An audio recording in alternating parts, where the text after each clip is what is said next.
साथियों, एक बार फिर से स्वागत है आपका आपके अपने YouTube चैनल पॉजिटिव बिल्डर्स में। आज इस वीडियो में हम आपको बताएंगे घर बनाने से जुड़ी हुई महत्वपूर्ण जानकारी। हर एक व्यक्ति का सपना होता है कि वो अपना ड्रीम हाउस बनाए। जब भी वो अपना घर बनाता है, बहुत सारी गलतियां अगर कर देगा तो उसकी वजह से इन फ्यूचर भविष्य में जो है वो घर में सीलन जैसी समस्याएं, क्रैक जैसी समस्या आ जाती हैं। अगर आप जो है वो हमारे यूट्यूब चैनल के माध्यम से दी गई जानकारी वाली वीडियोस को लगातार देखते हैं, अंत तक देखते हैं, तो इस तरह की समस्या जो है वो आपके घर में नहीं आएगी।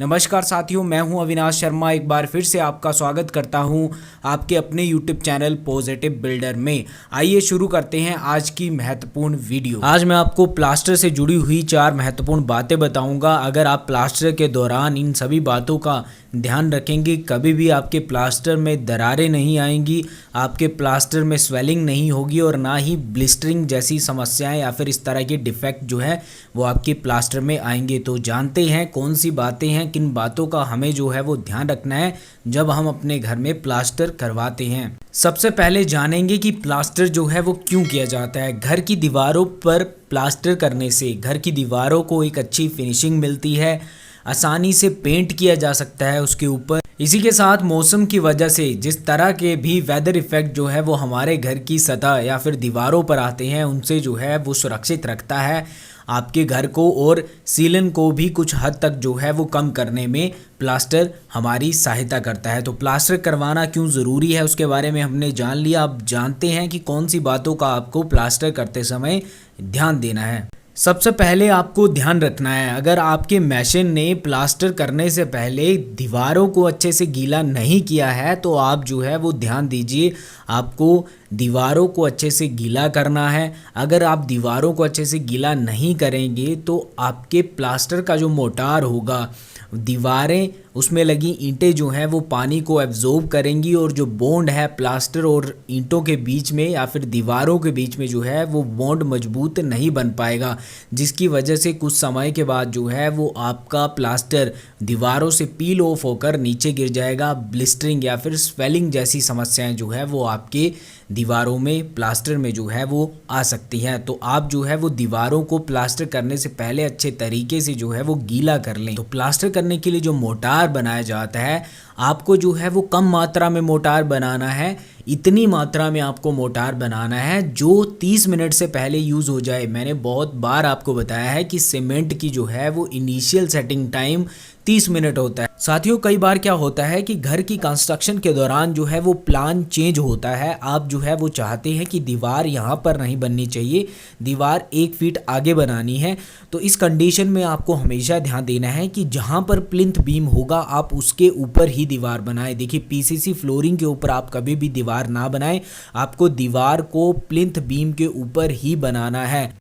घर बनाते समय कंक्रीट की कंपैक्शन करना बहुत ही ज़्यादा ज़रूरी होता है। जब भी आप जो है वो कंक्रीट की कास्टिंग करते हैं, आप कंक्रीट कंपैक्शन ज़रूर करें। साथियों, अगर आप जो है वो आरसीसी स्ट्रक्चर बना रहे हैं, देखिए पहले जो होता था वो लोड बेयरिंग स्ट्रक्चर बनाए जाते थे, अब जो है वो आरसीसी स्ट्रक्चर बनाए जाते हैं। तो अगर आपका घर जो है वो आरसीसी स्ट्रक्चर का है तो आपको हमेशा ध्यान देना है कि कंक्रीट का जो ग्रेड है वो M20 से कम नहीं होना चाहिए। ये जो जानकारी है वो इंडियन स्टैंडर्ड कोड के अनुसार है कि आरसीसी स्ट्रक्चर में जो आपकी रेशियो है वो 1:1.5:3 से कम नहीं होनी चाहिए।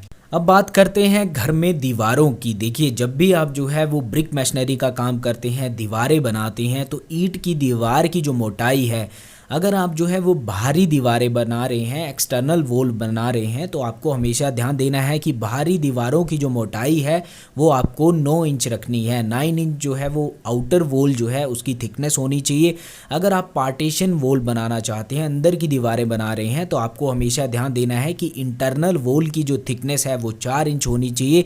इसी के साथ अब बात करते हैं मोटार की रेशियो की। देखिए, दीवारें जब बनाते हैं तो ईंट को आपस में जोड़ने के लिए हम जो है वो मोटार बनाते हैं। सीमेंट और सैंड का जो मोटार है उसकी रेशियो क्या होनी चाहिए।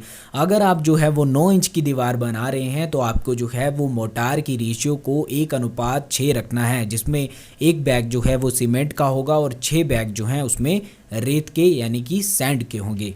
और अगर आप 4 इंच की दीवार बना रहे हैं तो आपको हमेशा ध्यान देना है कि 4 इंच की दीवार के लिए आपको जो है वो मोर्टार की रेशियो को 1:5 रखना है, जिसमें 1 बैग जो है वो सीमेंट का होगा और 5 बैग जो है उसमें रेत सैंड के होंगे। आज हम बात करने जा रहे हैं स्टेयरकेस के एंगल के बारे में। देखिए, स्टेयरकेस अगर बहुत ज़्यादा स्टीप होगी, बहुत ज़्यादा खड़ी होगी तो उस पर जो है वो चलना मुश्किल हो जाता है। तो आपको हमेशा ध्यान रखना है कि सीढ़ियों को एक सही एंगल पे बनाना चाहिए। जो सीढ़ियों का कोण है वो सही होना चाहिए। इंडियन स्टैंडर्ड कोड के अनुसार आपको स्टेयरकेस के एंगल को 25 डिग्री से लेकर 40 डिग्री के बीच में रखना चाहिए। देखा होगा कि जब हम डोर प्रोवाइड करते हैं, जब हम विंडो प्रोवाइड करते हैं तो उसके ऊपर जो है वो लिंटल हम या फिर लिंटल बीम हम प्रोवाइड करते हैं। ऐसा इसीलिए किया जाता है ताकि जो ब्रिक मशीनरी का लोड है वो आपकी डोर फ्रेम के ऊपर ना आए या फिर विंडो फ्रेम के ऊपर ना आए। तो इसीलिए हम जो है वो लिंटल बीम को प्रोवाइड करते हैं। और लिंटल बीम को प्रोवाइड करने से पहले आपको हमेशा ध्यान देना है, यहाँ पर मिनिमम थिकनेस की बात की जा रही है तो लिंटल की जो मिनिमम थिकनेस है वो 15 सेंटीमीटर होनी चाहिए।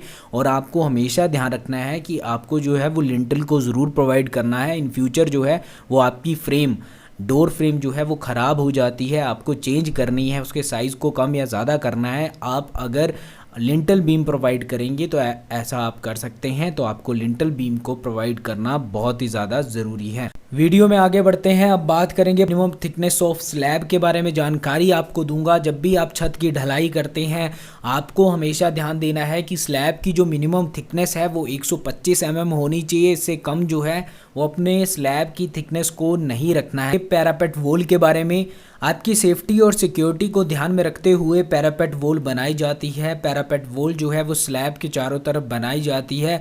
आप इसे ब्रिक से या फिर आप जो है वो स्टील से भी बना सकते हैं। आपको हमेशा ध्यान देना है कि जब भी आप पैरापेट वॉल बनाएं तो उसकी स्टैंडर्ड हाइट जो है वो इंडियन स्टैंडर्ड कोड के अनुसार 1 मीटर होती है। तो पैरापेट वॉल की मिनिमम या फिर स्टैंडर्ड हाइट आपको जो है वो 1 मीटर रखनी है। जब भी पैरापेट वॉल बनाए तो आपको हमेशा इन बातों का ध्यान देना है। अगर आज की जानकारी आपको अच्छी लगी हो तो पॉजिटिव बिल्डर यूट्यूब चैनल को सब्सक्राइब कर दीजिए, बेल आइकन को प्रेस कर दीजिए ताकि इस तरह की महत्वपूर्ण वीडियोस आपको समय पर मिलती रहें। आज की वीडियो में इतना ही, मिलते हैं नेक्स्ट वीडियो में। तब तक के लिए बाय। आपका दिन शुभ हो। धन्यवाद।